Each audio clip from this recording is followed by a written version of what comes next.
Party on, dudes. Excellent! You can now call Bill and Ted Vladimir and Estragon. Samuel Beckett's Waiting for Godot is back on Broadway this season, starring notable duo Alex Winter and Keanu Reeves. The pair, best known for starring in the Bill and Ted sci-fi comedies, have been eager to reunite on a project for years. Why, thank you, sir. I couldn't have done it without you. The idea came from the universe, the creative muse. I was in London, it was 1 a.m, I had slight jet lag.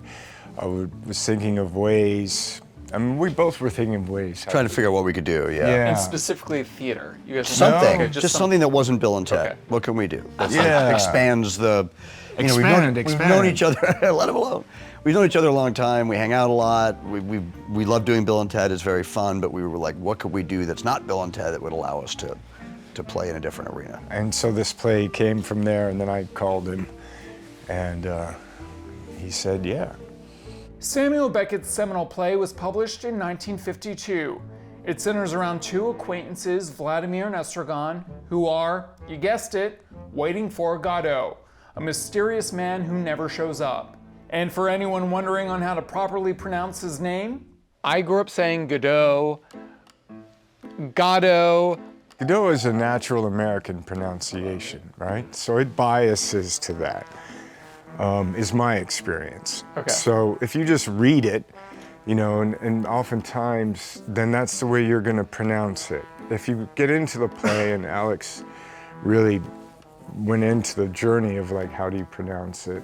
And in the playing of it, you know, Godot is in the text and has been played that way. But I mean, if you just read it, I can see how, especially in American, absolutely, you would go Godot. But yeah, and Beckett didn't want a debate. You know, he wanted people to do whatever. Oh, that's not true. Moron! That's the idea. Let's abuse each other.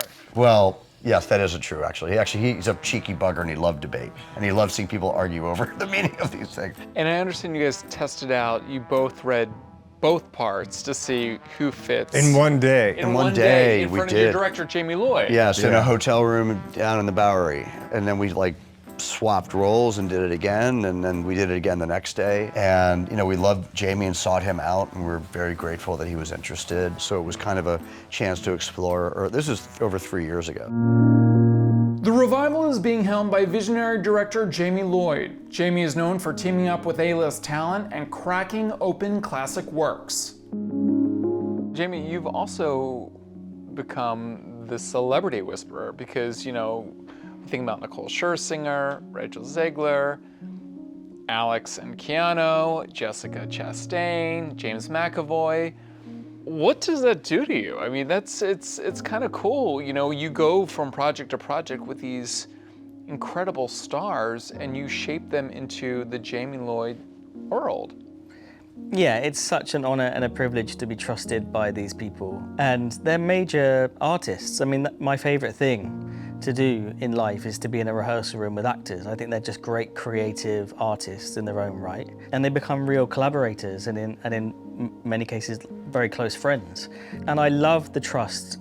There's a kind of mutual trust. It is truly a collaboration. That's how it works. It often starts off with thinking about, you know, kind of meeting an actor and then thinking about what play we might do. We go back and forth.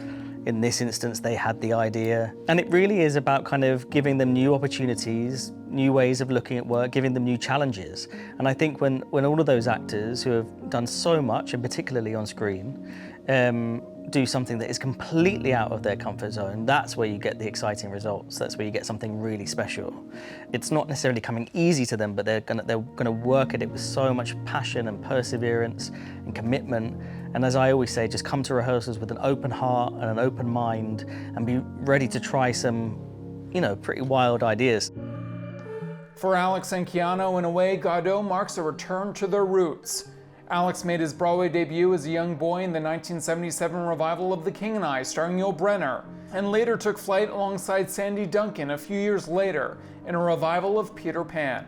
And Sandy came to opening night. Sandy Duncan. And I just burst into freaking tears. Oh, like, really? I couldn't, I was like, it was so moving. Oh. And it was like I was 15, you know? I mean, I was with her in the trenches every day for like 3 years of my life, 8 shows a week.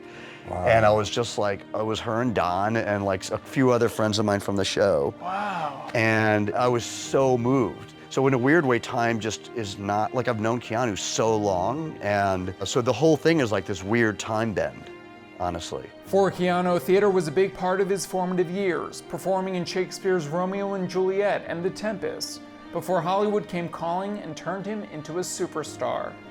Unfortunately, no one can be told what the Matrix is. How does it feel, you know, to be having this moment in your career right now, to be making your Broadway debut? It's amazing. It hits me often, once in a while. Can it be often and once in a while at the same time? Yes, especially with this play, you can. It's often and once in a while. Yeah. I think both are true. Yeah. Yeah. I mean, because you know, I've had moments with you. I'm like, hey, Alex, we're at Broadway. And like, we're doing it. Yeah. Yeah. And it was a childhood dream. So, you know, it's pretty extraordinary. And while Alex and Keanu are taking audiences on a different kind of journey compared to their excellent or bogus adventures on screen, they can't completely shake off Bill and Ted from their current roles. Excellent! There's a fun nod to these characters you created years ago. You know, and certainly in the audience, the night I was there was like this electricity when you guys, you know, were out on stage together. I mean, do you feel that? Do you feel that from the audience? Yeah, definitely. Yeah. Some nights, sure. Yeah, it's great. I mean, we're grateful for it. And the play is about two old friends, and it's about two old friends who perform together, so it's not meta, it's in the text, which is cool. Where did the Bill and Ted bit come from? Was that organic in? Come on, it's in the text. It came from the text. Yeah. But you identified that moment in the text. Yes.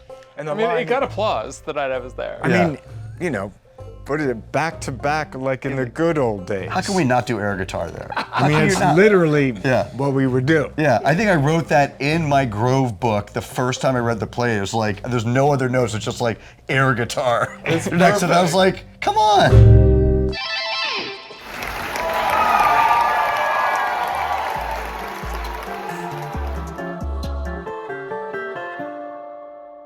Thanks for watching our YouTube channel. For more premiere theater coverage and exclusive interviews, click the subscribe button. You can also download the Spectrum News app or watch us on TV for the latest information, balanced coverage, weather updates every 10 minutes, and more.